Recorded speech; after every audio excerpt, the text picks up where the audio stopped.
நண்பர்களே வணக்கம். குடியாத்தம் குமரன். உலகமகா பொம்பள பொறுக்கி 24 மணி நேரமும் தண்ணீர் பொண்ணுன்னு வாழக்கூடியவன், பெண்களை மதிக்காதவன், தன் வெறித்தனமான காம உணர்ச்சிகளை தீர்த்துக் கொள்வதற்கு பெண்களை தவறாக பயன்படுத்தக்கூடிய ஒரு காம கொடூரன், ஒரு பொம்பள பொறுக்கி, குடிகார பொம்பள பொறுக்கி தமிழக வெத்துவெட்டு கழகம் ஒரு கட்சி ஆரம்பிச்சு இந்த சமுதாயத்தையே சீரழிச்சிட்டு இருக்கிற, நம் தமிழ் கலாச்சாரத்தையே சீரழிச்சிட்டு இருக்கிற ஒரு பொறுக்கி புறம்போக்கு தற்கொலை நடிகர் விஜய். இருக்கிறானே, அவன் டிஜிபி ஆபீஸ்ல போய் ஒரு கம்ப்ளைண்ட் கொடுத்திருக்கான். அதை குறித்து தான் இந்த பதிவு. டிஜிபி ஆபீஸ்ல போய் இந்த நடிகர் தற்கொலை பொம்பள பொறுக்கி, குடிகாரம் பொம்பள பொறுக்கி, அழுத்தம் திருத்தமா சொல்லுவான் பொம்பள பொறுக்கி, இந்த விஜய் போய் டிஜிபி ஆபீஸ்ல கம்ப்ளைண்ட் கொடுத்திருக்கான். எதுக்கும் வெளியே வராதவன், இதுல பல அரசியல் இருக்கு. எதுக்கும் வெளியே வராதவன், என்ன சொல்றது, எதுக்கும் வெளியே வராதவன் பொதுக்கூட்டத்துக்கு மாநாடுக்கு போனான்னா 7 கோடி ரூபாய் கார்ல வருவான், யாரையும் பார்க்க மாட்டான், பத்திரிகையாளரை சந்திக்க மாட்டான், நேரா ஏர்போர்ட்டுக்கு போவான், தனி பிளைட்ல போவான், சுந்தரா டிராவல்ஸ் பஸ்ல ஏறுவான், யாரோ எழுதி கொடுத்து படிப்பான், நடிப்பான், வந்துருவான், ஆசை நாயகி திரிஷாவோட தனி பிளைட்ல சுத்துவான். ஆனா அவன் டிஜிபி ஆபீஸுக்கு இரவு நேரத்தில் போறான் கம்ப்ளைண்ட் கொடுக்கறதுக்கு. என்ன கம்ப்ளைண்ட் கொடுக்கறான்னு கேட்டா, அவன் என்ன கம்ப்ளைண்ட் கொடுத்தான்னு உங்களுக்கு தெரியும். நம் நாட்டினுடைய முன்னாள் ஜனாதிபதி மரியாதைக்குரிய ஐயா அப்துல் கலாம் அவர்களின் அரசியல் ஆலோசகர், அரசியல் உதவியாளராக இருந்தவர், இன்று ஊடகவியலாளராகவும் அரசியல் விமர்சகராகவும் சமூக வலைத்தளங்களிலே பேசிக் கொண்டிருக்கிற பொன்ராஜ் அவர்கள் மீது ஒரு புகார் தருகிறான் பொம்பள பொறுக்கி விஜய். இன்னொருத்தன் பொம்பளைய தப்பா பேசிட்டான்னு இன்னொருத்தரை குறை சொல்றதே தகுதி இல்லாதவன் யாருன்னு கேட்டா தற்கொலை விஜய். ஏன்னா இவன் தான் பொம்பளை பொறுக்கிய. இவன் போயிட்டு பொன்ராஜ் அவர்கள் மீது ஒரு புகார் தரான். என்ன புகார் கொடுத்தான்னு உங்களுக்கு தெரியும். ரைட்டு, நான் முதல்ல இன்னொன்னு சொல்லிடுறேன். பொதுவா ஒரு கட்சியில் இருக்கிற எல்லா பெண்களையும் தப்பா பேசுறது, யாரு தப்பு பேசினாலும் தப்பு தான். அது குடியாத்த குமரன் பேசினாலும் சரி, பொன்ராஜ் பேசினாலும் சரி, இது எந்த கட்சியில் இருக்கிறவங்க யாரு பேசினாலும் பொதுவா எல்லா பெண்களையும் தப்பா பேசுறது தப்பு தான், தூக்கு தண்டனை கொடுக்கலாம். ஆனால் ஒரு சில குறிப்பிட்ட பெண்கள், பெண் குலத்திற்கே ஒரு கெட்ட பேர் ஏற்படுற மாதிரி பேசினா அதை நம்ம கண்டிக்கலாம். இப்படி நீ பேசலாமா, நீ ஒரு பெண்ணா, நீ ஒரு ஒழுக்கமான பெண்ணா, நீ நல்ல குடும்பத்தில் பிறந்த பெண்ணான்னு பேசலாம், தப்பில்லை. ஏன்னா அப்படி பேசுறவங்கள பேசலாம். இந்த பொன்ராஜ் என்ன பேசினாரு, குடியாத்தம் குமரன் தொடர்ந்து 2 மாசமா என்ன பேசிட்டு இருக்கிறானோ, இந்த புறம்போக்கு பையன் விஜய், பொம்பளை பொறுக்கி விஜய் கட்சி ஆரம்பிச்ச பிறகு அதுல இருக்கிற ஒரு சில பெண்கள் சோசியல் மீடியாவில் என்னென்ன பேச அந்த வீடியோ வைரல் ஆக்குறாங்களோ அதை கண்டிச்சு குடியாத்த குமரன் பேசுறான், எல்லாரும் பேசுறாங்க. அதை தான் பொன்ராஜ் பேசினார். கொஞ்சம் ஹார்ஷா பேசிட்டார். இதை நான் பேசுறது சகோதரிகள் கொஞ்சம் உன்னிப்பா கவனிங்க, உங்க கமெண்ட் சொல்லுங்க. இப்போ எந்த கட்சியிலும் இந்த மாதிரி பெண்கள் யாரும் பேசுறதில்லை. அந்த காலத்திலிருந்து இருக்குது.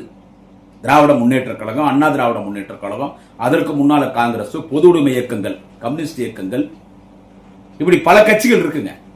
தமிழ்நாட்டில் மாநில கட்சின்னா முதல்ல திராவிட முன்னேற்ற கழகம் தான். திராவிடர் கழகம், திராவிட முன்னேற்ற கழகம், அதுவும் பல இயக்கங்கள் பிரிஞ்சிருக்கு. நீங்க பல கட்சிகள் இருக்குது. எந்த கட்சியிலும் இப்படி பெண்கள் பேசுறதில்லை. ஆனா விஜய் கட்சியில, தமிழக வெத்துவெட்டு கழகத்தில் அந்த பொம்பளை பொறுக்கி விஜய் கட்சியில ஒரு சில பெண்கள், எல்லா பெண்களையும் சொல்லல. ஏன்னா இது என்னடா பிரச்சனை, இது பேசாம விட்டு விடக்கூடாது. இப்படி தொடர்ந்து நம்ம பேசிட்டு கண்டிச்சுட்டு இருந்தாதான் இனிமே பெண்கள் அப்படி பேச மாட்டாங்க. இது 10 பெண்கள் பேசினா அவங்களோட போறதில்ல, அவங்கள பார்த்து இன்னும் 10 பெண்கள் பேசுவாங்க. இந்த 10 பெண்களை பார்த்து இன்னும் 10 பெண்கள் பேசுவாங்க.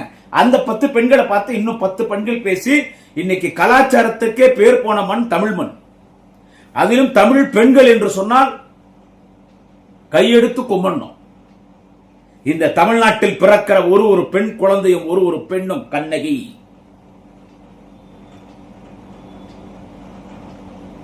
மதுரை எரித்தால் கண்ணகி, பத்தினி தெய்வம் கண்ணகி. கண்ணகி மட்டும் பத்தினி தெய்வம் இல்ல, இந்த தமிழ்நாட்டில் பிறக்கிற ஒரு பெண்ணும் பத்தினி தான். எங்க அம்மா பத்தினி, என் மனைவி பத்தினி, எங்க அக்கா பத்தினி, எங்க தங்கச்சி பத்தினி, எங்க வீட்டில் இருக்கிற எல்லா பெண்களும் பத்தினி. அந்த மாதிரிதான் நீங்களும் பத்தினி. திமுக இருக்கிற எல்லா பெண்களும் பத்தினி. டிவிகே கட்சியில் இருக்கிற பெண்களும் எல்லாரும் பத்தினி தான். பிஜேபி கட்சியில் இருக்கிறவங்களும் பத்தினி தான். அதிமுக கட்சியில் இருக்கிறவங்களும் பத்தினி தான். நாம் தமிழர் கட்சியில் இருக்கிறவங்களும் பத்தினி தான். பாமக இருக்கிறவங்களும் பத்தினி தான். எங்க எதிர்கட்சி சொல்ற எல்லா பெண்களும் பத்தினி தான்.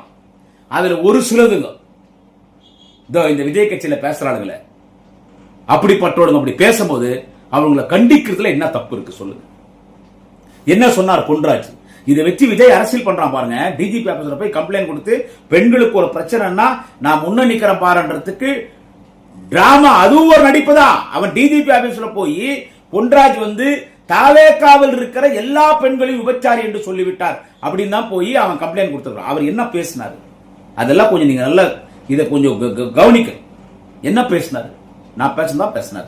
அந்த விஜய் கட்சியில ஒருத்தி ஃபர்ஸ்ட் என்ன பேசினா, மூஞ்சி முழுக்க கண்ணாடி போட்டு என்னங்க பேசினா, என் புருஷனோட எனக்கு விஜய் தான் பிடிக்கும் சிரிச்சாலா? அந்த பெண்ணை நீங்க எந்த கணக்கில் வச்சுக்கிறீங்க? இதை பெண்களே சொல்லுங்க, அந்த கட்சியில் இருக்கிற பெண்களே கூட சொல்லுங்க. இன்னொருத்தி இப்ப சமீபத்தில் என்ன சொன்னா, என்ன விஜய் பொண்டாட்டி டைவர்ஸ் போயிட்டா என்ன ஆகுது, நாங்க விஜய்க்கு இருக்கிறோம் சொல்லிட்டு விட்டுருந்தாலும் பரவாயில்ல, அக்காவா இருப்போம், தங்கச்சியாவா இருப்போம், ஏன் பொண்டாட்டியாவா கூட இருப்போம்ட்டான். நல்லா கவனிங்க, பல முறை பேசியிருக்கோம், இதே சேனல்ல பேசியிருக்கோம். விஜய்க்கு இவ என்ன சொல்றா, அக்காவாவும் நானே இருப்பேன், தங்கச்சியாவும் நானே இருப்பேன், பொண்டாட்டியாவும் நானே இருப்போம்னா, அப்ப அவள் நீங்க என்ன கேரக்டர் அந்த பொண்ணு சொல்லுங்க, நீங்க சொல்லுங்க கொஞ்சம். அவளை நீங்க எந்த கேரக்டர்ல சொல்வீங்க? அக்காவாவும் இருப்பாளாம், தங்கச்சாவும் இருப்பாளாம், பொண்டாட்டியாவும் இருப்பாளாம், அவளை நீங்க என்ன கேரக்டர்ல சொல்றீங்க? அப்போ அவளை பார்த்து நீ என்ன விபச்சாரியான்னு கேட்கிறாரு. அவங்க தான் அப்படி பேசுவாங்க. அதனால எல்லா டிவிக்கள் இருக்கிற பெண்கள் அப்படி சொல்லல. இன்னொருத்தி என்ன சொல்றா, என்ன விஜய் என்ன அவர் எத்தனை பேர் வச்சுக்கிறாரு, உங்களுக்கு என்ன ஆகுது? காவாப்பு இருக்கிறவன், குப்பை வர்றவன் 4 பொண்டாட்டி வச்சிருக்கிறான், மூட்டை தூக்குறவன் 4 பொண்டாட்டி வச்சிருக்கிறான், வீட்டு வேலை செய்யறவன் 4 புருஷன் சைட்ல வச்சிருக்கிறான், அவர் வச்சா வச்சுட்டுமேன்றால அந்த பெண்ணை நீங்க எந்த கேரக்டரை சேர்க்கறீங்க? அந்த பெண்ணை நீங்க என்னன்னு சொல்லுவீங்க சொல்லுங்க. இன்னொருத்தி என்ன சொல்றா, 22 வருஷமா நான் விஜய் லவ் பண்றான்றா. பக்கத்துல அவன் புருஷன் நிக்கிறான், பக்கத்துல ஒரு குழந்தை நிக்குது, அவனுக்கு ஒரு சின்ன பையன் ஒருத்தன் நிக்கிறான். இதோ இவன் தான் என் புருஷன், இவன் தான் என் பையன். ஆனா அது சீரியஸா சொல்றான், ஒரு காமெடியா தான் சொல்ல. அவளாவது என் புருஷன் உடனே விஜய் தான் பிடிக்கும் கேட்க சிரிச்சா, இவன் சீரியஸா சொல்றா. 22 வருஷமா விஜய் லவ் பண்றான். அவங்க அப்பா சந்திரசேகருக்கே தெரியும், என்னைக்கு இருந்தாலும் நான் விஜய் கல்யாணம் பண்ணி ஒரு குழந்தை பெற்று பண்றான். அவங்க வீட்டுக்காரன் பக்கத்துல நிக்கிறான். அவளை நீங்க எந்த வகையால சேர்ப்பீங்க? அவ ஒழுக்கமான பெண்ணா? பேசுன அந்த பெண்ணு சொல்ற. இன்னொருத்தி சொல்றா, என் குழந்தை ஐசியூல் இருக்கு, 24 hours டைம் கொடுத்துறாங்க டாக்டர், எந்த நேரம் என்ன வேணா நடக்கலாம், உயிர் கூட போயிடலாம், என் குழந்தை உயிர்லாம் எனக்கு முக்கியம் இல்ல, விஜயை பார்க்கணும், அதனால நான் வந்திருக்கிறேன்றாலே அவ தாயா இல்ல பேயா சொல்லுங்க.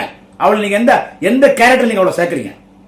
சார் கோயில் கூட போக மாட்டோம் சார், குழந்தை உடம்பு சரியில்லை ஹாஸ்பிட்டல் இருந்தா சாமி இங்க வர வைப்போம், சாமியை இங்க வர வைப்போம். இவ குழந்தைய விட்டா, அட சும்மா இருந்தாளா, ஐசியூல குழந்தை என்ன ஆனாலும் பரவாயில்ல, எனக்கு விஜய் முக்கியன்றாலே அவளை என்ன கேரக்டர் நீங்க சாப்பிங்க? இன்னொருத்தி சொல்றா, எங்க வீட்டுல 9 ஓட்டுக்குது, நான் ஈரோடுல மஞ்சள் மண்டியில வேலை செய்யறேன், எல்லாரும் கூலி வேலை செய்யறோம், எங்க வீட்டுல 9 ஓட்டுக்குது, நான் விஜய்க்கு ஓட்டு போட்டுருவேன், மீதி 8 பேர் விஜய்க்கு ஓட்டு போடனா அத்தனை பேர் சாப்பாட்லயும் விஷத்தை வச்சு சாகடிச்சிருவான்றா. இப்படி ஒரு பெண்ணை எல்லாரும் பெத்துக்குங்க. அவளை நீங்க என்னன்னு சொல்லுவீங்க? என்ன சொல்லுவீங்க அவளை? இன்னொருத்தி என்ன சொல்றா, இடத்து வித்து நிலத்து வித்து வீட்டில் இருக்கிற தட்டுமுட்டு சாமான் நகெல்லாம் அடமானம் வச்சு வட்டிக்கு வாங்கி என்னை இன்ஜினியரிங் காலேஜில் சேர்த்து என்னை படிக்க வச்சாங்க. இன்னைக்கு தான் லாஸ்ட் எக்ஸாம், நான் எக்ஸாமுக்கு போல விஜய் பார்க்க வந்துட்டேன், என் ஃபியூச்சரே நட் ரோட்ல போயிட்டா கூட பரவாயில்ல, என் ஃபியூச்சரே ஸ்பாயில் ஆனாலும் பரவாயில்ல, எனக்கு எக்ஸாம் முக்கியம் இல்ல, விஜய் தான் முக்கியம்ன்றாலே அந்த பொண்ணு என்ன சொல்லுவீங்க?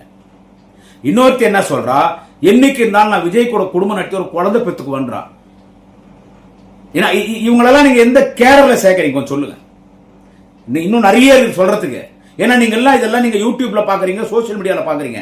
இப்படிப்பட்ட பெண்களை இந்த மாதிரி ஒரு தவறா பெண்கள் விஜய் கட்சியில பேசுறாங்களே, இந்த மாதிரி விபச்சாரிகள் மாதிரி பேசுறாங்களே ஒரு வார்த்தை விட்டார். இடத்துல விஜய் கட்சியில் இருக்கிற எல்லா பெண்களையும் சொல்ல, விஜய் கட்சியில் இருக்கிற எல்லா பெண்களையும் விபச்சாரின்னு பொன்ராஜ் பேசியிருந்தா முடியாத குமரன் பொன்ராஜ் வீட்டுக்கு ஸ்வரா பாட்டு விட்டுருப்போம், ஏன் லாங்குவேஜ்ல பதிவு போட்டிருப்பேன். இதை வச்சு நாங்க அரசியல் பண்ணல. இப்ப பொன்ராஜ் பேசுறதை வச்சு இதெல்லாம் குடியாத்த குமரன் பேசுறான், இத பலர் பேசுறாங்க. நாங்கெல்லாம் அவ்வளவு ஃபெமிலியரான பர்சன்ஸ் கிடையாது. பொன்ராஜ் வந்து அப்துல் கலாம் அவர்களுக்கு அரசியல் ஆலோசகராக இருந்தவர். எனவே பொன்ராஜ் எல்லாருக்கும் தெரியும். அதனால பொன்ராஜ் மீது போய் டிஜிபி ஆபீஸ்ல கம்ப்ளைண்ட் கொடுத்தா ரீச் ஆகும். ஓ, பெண்களை பத்தி பொன்ராஜ் தப்பா பேசிட்டாரு, தாவேக்கால் இருக்கிற பெண்களை பத்தி பொன்ராஜ் தப்பா பேசிட்டாரு, விஜயே போயிட்டாரு டிஜிபி ஆபீஸ். ஆஹா, எங்களுக்காக விஜய் பார்த்தியா, பெண்களுக்காக இரவு நேரத்தில் எதுக்கும் வெளியே போகாதவர், திரிஷா கூட மட்டும் வெளியே போறவரு, குடியும் குடுத்தனமா இருக்கிறவரு, எங்க பெண்களுக்காக டிஜிபி ஆபீஸ்க்கே வந்திருக்காரு. இப்படி ஒரு பெண்களை பாதுகாக்கிற தலைவர் இருக்கிறானு உங்களை ஏமாத்த தான் அவன் டிஜிபி ஆபீஸ் போனான். இதுலயும் அரசியல் பண்றான், பேசுறானே அவன் கட்சிக்காரன் அந்த மேடையில பேசுறானே, அந்த வாடகை விபச்சாரு, அரசியல் விபச்சாரு, அந்த நாஞ்சில் சம்பத்து, அந்த திருடர் அடைச்சிருக்கிறானே, அந்த 420 420 840 அக்விஸ்ட், அந்த ஆதவர்ஜனா, அந்த தாயோலி மணி, அவனா அந்த ராஜ்மோகனா, என்ன இவனெல்லாம் பேசுறானுங்களே. திமுக ஆட்சியில முதலமைச்சர் அவர் ஸ்டாலின் வந்து இலவச பேருந்து பயணம் கொடுத்துட்டா, மகளிர் உரிமை தொகை 1000 சொல்லி 2000 கொடுத்துட்டா, கோடைக்கால சிறப்பு தொகை 2000 கொடுத்துட்டா, நீங்க வந்து புதுமை பெண் திட்டத்தின் மூலமா நீங்க 1000 ரூபாய் கொடுத்துட்டா, நீங்க முதியோர் பென்ஷன் கொடுத்துட்டா, நீங்க கர்ப்ப புற்றுநோய் வராமல் இருக்கிறதுக்கு தடுப்பூசி போட்டுட்டா, நீங்க பெண்களுக்கு பல சலுகைகள் பண்ணிட்டா, பெண்களுக்கு சொத்துல சமபங்கம் கொடுத்துட்டா, நீங்க பெண்களுக்காக ஆட்சி நடத்திட்டா, பெண்களுக்கு ஓட்டு போட்டுருவாங்களா? எங்க தலைவன் பத்தியா பெண்களை பத்தி தவறா பேசினா அவர் போய் டிஜிபி ஆபீஸ்ல இரண்டும் பாராமல் கம்ப்ளைண்ட் கொடுத்துறாரு. அப்ப பெண்களின் தலைவன் யாரு? எங்க தலைவன் விஜய் என்றான். புரியுது அவன் ஏன் போனாங்கன்னு சொல்லிட்டு. அவன் இப்ப போகும்போதே ஃபுல் சரக்குல போய்க்கிறான் டிஜிபி ஆபீஸ்க்கு. எப்படி ஐயா நல்லக்கண்ணனுடைய டெத்துக்கு குடிச்சிட்டு போய் அந்த ஏரியாவே நாரி போச்சு, அந்த மாதிரி டிஜிபி ஆபீஸே நாரி போச்சு. பொன்ராஜ் மீது கம்ப்ளைண்ட் கொடுக்க போகும்போது ஃபுல்லா தண்ணி, அவன் எப்பவுமே தண்ணி பொண்ணுங்கிறவன் டிஜிபி ஆபீஸ் நைட்ல போனா தண்ணி அடிக்காம போவான். தண்ணி அடிச்சு போய் கம்ப்ளைண்ட் கொடுத்துட்டு அதை அரசியல் பண்றானே. நான் தாய்மார்களே இந்த சேனல்ல கேட்கிறேன், இப்படி இந்த பெண்கள் எல்லாம் பேசுறாங்களே, இது நீங்க நியாயம் சொல்றீங்களா? அப்ப அந்த பெண்களை என்னன்னு சொல்லுவாங்க? எப்படிப்பட்ட பெண்கள் இப்படி பேசுவாங்க? குடும்ப பெண்கள் இப்படி பேசுவாங்களா? சொல்லுங்க. குடும்ப பெண்கள் இப்படி பேசுவாங்க. இதை சீமான் கூட கண்டிச்சிருக்காரு. எனக்கு சீமானா பிடிக்காது. அவரே பல பொம்பளைங்களோட தொடர்பு வச்சுன்னு பல பெண்கள் அங்கங்க நம்ப வச்சு ஏமாத்திட்டு இப்போ ஒரு கல்யாணம் பண்ணின்னு வாழ்ந்துனுக்கிறார். அவருக்கே பொறுக்க முடியாம பொன்ராஜ் பேசுறது கரெக்ட் என்றார். நான் பொன்ராஜ் பேசுறது கரெக்ட், பொன்ராஜுக்கு சப்போர்ட் பண்ணி நான் பேச வரலைங்க. அவரை நான் சோசியல் மீடியாவில் மட்டும் தான் பார்த்திருக்கேன். இது வரைக்கும் நான் அவர் நேராக பார்த்ததில்லை. எனக்கு பலர் பழக்கம், எல்லா அரசியல் கட்சி தலைவர்களுக்கும் என்ன தெரியும், எல்லாருமே பழகி இருக்கிறேன். பல சினிமா நடிகைகள் பழக்கம். இந்த டிபேட்ல போகும்போது வரும்போது எனக்கு அண்ணன் நெப்போலியன் நெருக்கமாக இருந்த காரணத்தால் 20 வருடங்கள் பல நடிகைகள் எனக்கு பழக்கம். நடிகைகள் பழக்கம் தான். ஆனா இவர் பொன்ராஜ் யாருன்னு எனக்கு தெரியாது. ஆனா அவர் என்ன விஷயம் பேசினார், இது எப்படி திரிச்சு விட்டாங்க, இது திமுக சொல்லி பேசினாரான்றாங்க. அவர் பெண் டீம்ல இருக்கிறாரு, பெண் டீம் இவர் வந்து கைடு பண்ணுது. ஏடா திமுக பெண்களை தப்பா பேசுமா? நாங்க ஒரு முறையும் பேசுறோம்னா இந்த பெண் இந்த கட்சியில் இப்படி பேசுறாங்களே நியாயமான்னு கேட்கிறோம். நியாயமா? நம் பெண் வர்க்கத்திற்கே, அதுவும் குறிப்பாக நம் தமிழ் பெண் வர்க்கத்திற்கே ஒரு அவமானமா இல்ல இப்படி பேசுறது? அதிமுக எப்படி எதுனா பெண்கள் பேசுறாங்களா? மேடையில விந்தியா ஒருத்தி பேசுறா, அவ கூட சிவரஞ்சனி ராஜன் ரைட்ல மாட்டவும். சிவரஞ்சனி ராஜன் ரைட்ல மாட்டினா விந்தியா. அவளை அன்னைக்கு அந்த ரைட்ல இருந்து போலீஸ் அரெஸ்ட் பண்ணாம காப்பாத்துறது யாருன்னு கேட்டா மறைந்த கேப்டன் அண்ணன் விஜயகாந்த் காப்பாத்தினார். அவ ஒருத்தி பேசுறான். மீதி அதிமுக இருக்கிற எல்லா பெண்களையும் நம்ம குறை சொல்ல முடியுமா? பிஜேபி இருக்கிற எல்லா பெண்களையும் குறை சொல்ல முடியுமா? இதே டிவிகே கட்சியில் இருக்கிற எல்லா பெண்களையும் குறை சொல்ல முடியுமா? பாட்டாளி மக்கள் கட்சியில் இருக்கிற எல்லா பெண்களையும் குறை சொல்ல முடியுமா? சொல்லுங்க. எங்களை எதிர்கட்சியா இருக்கிற, எங்க கூட்டணி கட்சி விட்டுருங்க, எங்க கட்சி விட்டுருங்க, எங்களை எதிர்கட்சியா இருக்கிற எல்லா பெண்களையும் அவங்க எங்களை பத்தி மேடையில தாறுமாறா பேசுறாங்க, அது வேற. அதனால அவங்க நடக்க நம்ம தப்பா பேசினா நம்ம செருப்பத்து நம்மளே அடிச்சுக்கணும். ஆனா விஜய் கட்சியில இப்படி பேசுறாங்களே, அவங்கள ஏன்டா கண்டிக்க மாட்டான். ஏன்னா இவனே ஒரு பொம்பளை பொறிக்கு விஜய், தாயோலி மவன் ஜாடு மாடு பாடுகால் லக்காடி பாடு விஜய், அவனே ஒரு பொம்பளை பொறிக்கு ரசிக்கிறான். பார்த்து பாடுறா என் பின்னால பெண்கள் கூட்டம் எப்படி வந்து போடா பேவர்சி. புரட்சி தலைவர் எம்ஜிஆர் உட நீ கவர்ச்சியாடா, எல்லாம் உந்தெல்லாம் மேக்கப். உன்னை விட நான் கலரா இருக்கிறேன், மூஞ்சி பவுடர் கூட போடுறதில்ல. எம்ஜிஆர் இந்த மாதிரி நிறைய பேர் விரும்பினாங்க. ஒரு பொண்ணு என்ன பண்ணிடுச்சு, எம்ஜிஆர் போய் 3 நாள் சோறு தண்ணி இல்லாம உட்கார்ந்துருக்கு. என்னன்னு கேட்டா இந்த ஸ்கூலுக்கு போற பையில வந்து துணியெல்லாம் போட்டு வந்துட்டு அந்த காலத்துல. நான் கல்யாணம் பண்ணா எம்ஜிஆர் தான் கல்யாணம் பண்ணணும்னு வந்துருச்சு. எம்ஜிஆர் ஷூட்டிங் முடிச்சுட்டு 3 நாள் கழிச்சு வீட்டுக்கு வர ரைட்டு 12 மணிக்கு. யார் அந்த பொண்ணுன்னு கேட்டா இந்த மாதிரி அது உங்களை தான் கல்யாணம் பண்ணணும்னு 3 நாளா சோறு தெரியாம உட்காந்துருக்குங்க. உன்ன அந்த பொண்ணை கூப்பிட்டு அவங்க வீட்டு பெண் உதவியாளர்களை புரட்சி தலைவர் எம்ஜிஆர் அழைத்து இந்த பொண்ணை முதல்ல நல்லா குளிப்பாட்டி அதுக்கு போடுறதுக்கு நல்லா புது துணி கொடுத்து சாப்பிட வைங்க நினைக்கிறார். அதை சாப்பிட உட்காரும் போது இவரே பரிமாறி இருக்கார். படுமா காலில் பேசா சொல்லி காலில் எழுச்சியாமா பெத்த அப்பா அம்மாவெல்லாம் விட்டுட்டு உன்னை எவ்வளவு கஷ்டப்பட்டு பெற்று உன்னை படிக்க வச்சிருப்பாங்க. நான் எவனோ ஒருத்தன் என்னை பார்க்கறதுக்கு வந்து என்ன கல்யாணம் பண்ணிக்கணும்னு சொல்றிய, நான் உன் அண்ணன் மாறினாராம். நான் உன் அண்ணன் அண்ணன் போய் எங்கன்னா தங்கச்சியை போய் கல்யாணம் பண்ணிக்குவானா? அந்த பொண்ணை திருத்தி நான் உன் அண்ணமா அண்ணன் போய் தங்கச்சியை கல்யாணம் பண்ணுவான். அந்த பெண்ணை திருத்தி அந்த பையனுக்கு அந்த பொண்ணுக்கு ஒரு கல்யாணம் பண்ணி அந்த கல்யாணத்துக்கு உருவ போய் கிட்ட நினைச்சிட்டு வந்தாரு அவரு எம்ஜிஆர். இவன் யாருங்க? ஒருத்தி சொல்றா பொண்டாட்டி போனா போட்டோம், நானே உனக்கு அக்காவா இருக்கிறேன், நானே உனக்கு தங்கச்சியா இருக்கிறேன், நானே உனக்கு பொண்டாட்டி ஆகிறேன். அப்படிப்பட்டவங்களை கூப்பிட்டு திருத்த தேவையில்ல. அட்லீஸ்ட் உன் கட்சிக்கார கூப்பிட்டு அவங்களாம் திருத்துன்னு சொல்ல தேவையில்ல. அதை பார்த்து ஊக்குவிக்கிறியா, என்கரேஜ் பண்றியா? அதை நாங்க கண்டிச்சா உங்களுக்கு கோபம் வருதாடா? இது உடனே வந்துடுறாங்க. அப்பா சாமி எங்க குஷ்பு, திருமதி குஷ்பு சுந்தர் எங்கம்மா இருக்கிறீங்க? இதெல்லாம் உங்களுக்கு கோபம் வருமே. இதுக்கு என்ன பதில் சொல்றீங்க? இப்படி டிவி கேட்கிற பெண்கள் எல்லாம் பேசினா அதை தண்டிக்க கூடாதா? உங்க வீட்லயே பெண்கள் இருக்காங்கல்ல, அவங்களே எங்க சகோதரிங்க தான். உங்க வீட்டுல இருக்கிற பெண்களும் எங்க கூட பிறந்த தங்கச்சிங்க தான். உங்க வீட்டுல பெண்கள் இருக்காங்க. உங்க வீட்டுல இருக்கிற பெண்கள் இந்த மாதிரி இந்த விஜய் கட்சியில் இருந்த பெண்கள் 10 பேர் பேசுறாங்களே, அந்த மாதிரி பேசினா நீங்க சும்மா இருப்பீங்களா? அக்கா, எங்க அக்கா 2 மாநில கவர்னரா இருந்தீங்களே இந்தி இசை சவுந்தரராஜன், திருமதி அக்கா இந்தி இசை சவுந்தரராஜன், நாங்க ஆம்பளைங்களே இப்படி பேசினா சும்மா இருப்பீங்கன்னா பொம்பளைங்க இப்படி பேசுறாங்களே, உனக்கும் பொண்ணுங்க இருக்கிறாங்க, இப்படி பேசினா சும்மா இருப்பீங்களா? உங்க வீட்டு பெண்கள் பேசினா சும்மா இருப்பீங்களா? இது தண்டிக்க கூடாதா? ஒரு தமிழ் சமூகத்தில் பிறந்திருக்கிறோம். நம் தமிழ் சமூக பெண்கள் ஒரு பொம்பளை பொறுக்கி புறம்போக்கு ஒரு நாதாரி விஜய் கட்சி ஆரம்பிச்சு அதுல பெண்கள் அப்படி பேசிட்டு இருக்காங்க. இதை நாம கண்டிக்க கூடாது. நம்ம வீட்டு பொண்ணுங்க தான் அவங்களும். தமிழ்நாடு என்பது ஒரு வீடு. இந்த வீட்டில் இருக்கிற எல்லா பெண்களும் நம்ம உடன் பிறந்த சகோதரிகள், அவங்களை கண்டிக்க கூடாது. எங்க அந்த அம்மா அப்பா, ஐயோ அப்பா, அது நடிகை கஸ்தூரி, அது ரொம்ப யோகியமா? சொல்லுங்க தாய்மார்களே. நடிகை கஸ்தூரி எங்களுக்கு திராவிட மாடல் அரசு. இது திராவிட மாடல் அரசா இல்ல திராவிடியா மாடலான்றா? இது நல்லா நீங்க நல்லா கவனிங்க. நான் கேட்டா நான் குடியாத்த குமரன் தப்பா பேசுவான், சிவாஜி கிருஷ்ணன் தப்பா பேசுவாங்க, சைதை சாதி தப்பா பேசுவான். நான் குடியாத்த குமரனை பத்தி மட்டும் பேசுறேன். திராவிட மாடல திராவிடியா மாடல், திராவிடியா மாடல் என்றா அவ ஏன் அந்த திராவிட மாடல திராவிடியான்னு ஏன் சொல்றான்? புரியுது? அந்த பாப்பாத்தி தேவடியான்றான். அதான அர்த்தம். திராவிட மாடல இது திராவிட மாடல் இல்ல, இது திராவிடியா தேவடியான்றா. திருப்பி என்ன சொல்லுவான் 4 பேரு? அது நீ அனுவான். நான் சொல்ல நீ அப்ப இது தேவையா? 1 நாள் வாங்கிக்கிறது இதெல்லாம் எப்படிங்க நீங்க சொல்றீங்க?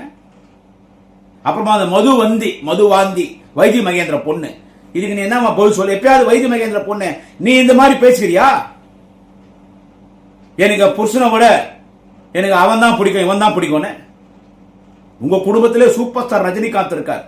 ஏசியால பெரிய ஸ்டார், ஒரு நல்ல மனிதர், ஒரு ஒழுக்கமான மனிதர், ஒரு ஆன்மீகவாதி. அவரை நாங்கள் அவர் பாபா பக்தர், பாபாவே பார்க்கிறோம் அவரை. அவர்கிட்ட இந்த மாதிரி எதனா பெண்கள் நடந்திருந்தா கூப்பிட்டு அவர் அறிவுரை சொல்லியிருக்க மாட்டாரு? அவர் லைஃப்ல எத்தனை இந்த மாதிரி பார்த்திருப்பாரு?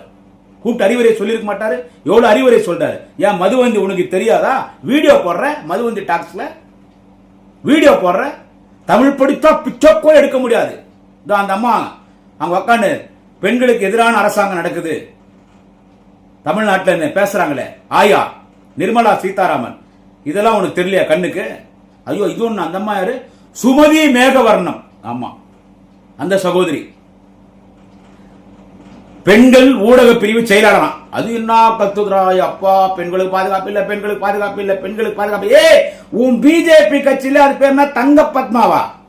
சென்னையில மாவட்ட மகளிர் அணி தலைவர் ரேப் பண்ண பார்த்திருக்கான் கருநாகராஜன். பாஜக மாநில துணைத் தலைவர் கருநாகராஜன் ரேப் பண்ண பார்த்திருக்கான்.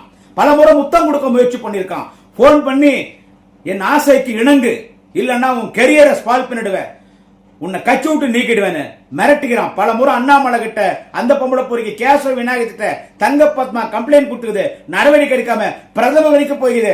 பிஜேபி இருக்கிற குஷ்பு என்ன பண்றீங்க? நீ மதுவாந்தி என்ன பண்ற? எங்க அக்கா வானதி சீனிவாசன் என்ன பண்றீங்க? இந்த அம்மா சுமதி மேகவர்ணம் என்ன பண்றீங்க?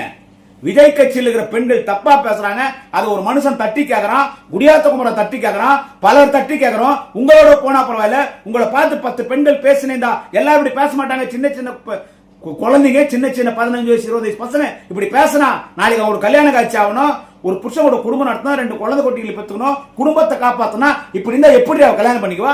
எப்படி புருஷனோட குடும்பம் நடத்துவா? எப்படி குழந்தைங்களை பெத்தெடுப்பா? அந்த சகோதரி அது திருத்தத்தானே பேசுறாங்க. அதுக்கு விஜய் போயிட்டு வேணா டிஜிபி ஆபீஸ், இவங்க எல்லாம் பெண்களுக்கு குரல் கொடுக்குறாங்களா? இது யோசிங்க. அந்த விஜய் கட்சியில இப்படி எல்லாம் பேசுறாங்களே, விஜய் கட்சியில் இருக்கிற எல்லா பெண்களும் தவறானவர்கள் என்று குடியாத்த குமரன் சொல்ல மாட்டேன். நான் சொல்லிட்டேன், என் கட்சி திமுக இருக்கிற எல்லா பெண்களும் கண்ணகில் தான்.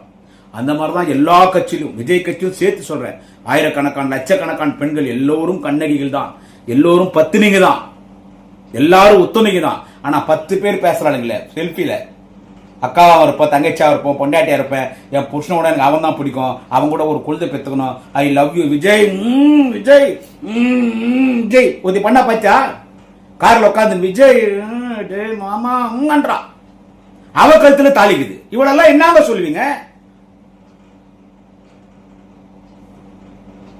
அதனாலதான் அவங்க நடத்த கெட்டவங்கன்னு சொல்றாங்க. அது உங்களுடைய நடத்தை காரணம். அதை திருத்திக்கீங்க. நீங்க கெட்டு போனது, நாசமா போனது நீங்க நாசமா போங்க. அந்த கட்சியில் இருக்கிற மற்ற பெண்களை நாசமாக்காதீங்க. உங்களை பார்த்து மற்ற பெண்களை நாசமாக்காதீங்க. சோசியல் மேக்னெட், சோசியல் மீடியா ஒரு மேக்னெட், அது பவர்ஃபுல் வெப்பன் சோசியல் மீடியா. அதை இப்படி தவறா பயன்படுத்துறீங்க. அதனால ஒன்றா பேசுங்க, தவறா திருச்சி விஜய் அரசியல் பண்றான். இப்பயும் சொல்றேன் என் சகோதரிகளே, விஜய் கட்சியில் இருக்கிற பெண்களுக்கே இந்த பதிவு. என் சகோதரிகளே, அவன் எலெக்ஷன் முடிஞ்சா அவன் எங்க இருப்பான்னு தெரியாது. அவன் விஜய் ஒரு பெண்ணை தலைமையில தடவுறான், தட்டி கொடுக்குறான், செல்ஃபி எடுக்கிறது மேல கை போடுறான்னா, அவன் உன்னை அண்ணனா, அவன் உன்னை தங்கச்சியா பார்க்கல, உன்னையும் ஒரு திரிஷாவை தான் பார்க்கறான், உன்னையும் தப்பான கண்ணோட்டம் தான் பார்க்கறான். அதை நீ புரிஞ்சுக்கின்னு இந்த சமுதாயத்தில் ஒரு நல்ல பெண்ணா வாழுங்க. யார சொல்றேன்? விஜய் கட்சியில் எல்லா பெண்களையும் சொல்ல. இந்த சோசியல் மீடியால பேசுறானுங்களே இந்த 10 பேர், அவளுக்குனால தான் பிரச்சனை. அவங்களுக்கு சொல்றேன், திருந்துங்க. அவன் ஒரு பொறுக்கி, அவன் கட்சியில் இருக்கலாம். யார் ஆதவர்ஜன்? அவன் ஒரு ஃப்ராடு பையன். அவன் மாமியார் ஏடிஎம்கேல சீட்டு வாங்குறான், இவன் டிவிகேல நிக்க போறான். அவன் ஆதவர்ஜனா பொண்டாட்டி கூட பிறந்தான், பாண்டிச்சேரியில் ஒரு கட்சி ஆரம்பிச்சுக்கிறான், பிஜேபியில் எம்எல்ஏ நிக்கிறான், லாட்டரி சீட்டுக்கு ஒத்தம் ஒரு கட்சியில் இருக்கிறான். அவன் நாஞ்சில் சம்பத்தின் அவன் அரசியல் விபச்சாரி. அவன் இன்னொருத்த தாய்வழி மணி, இன்னொருத்தன் கேண்டாமிருகத்துக்கும் எரும மாட்டுக்கும் பிறந்த மாதிரி ராஜமோகன். இவன்லாம் யாருமா? இவங்க பேக்ரவுண்ட்லாம் உங்களுக்கு தெரியுமா? யாரை நம்பி போறீங்க? சிந்தியுங்கள். என் உடன் பிறந்த சகோதரிகள், நீங்களும் தவறான பாதையில் நீங்கள் செல்வது எங்களுக்கு வருத்தமாக இருக்கிறது. அதனால்தான் இந்த பதிவு. வணக்கம், குடியாத்த குமரன். நாளை இன்னொரு பதிவிலை சந்திக்கிறேன்.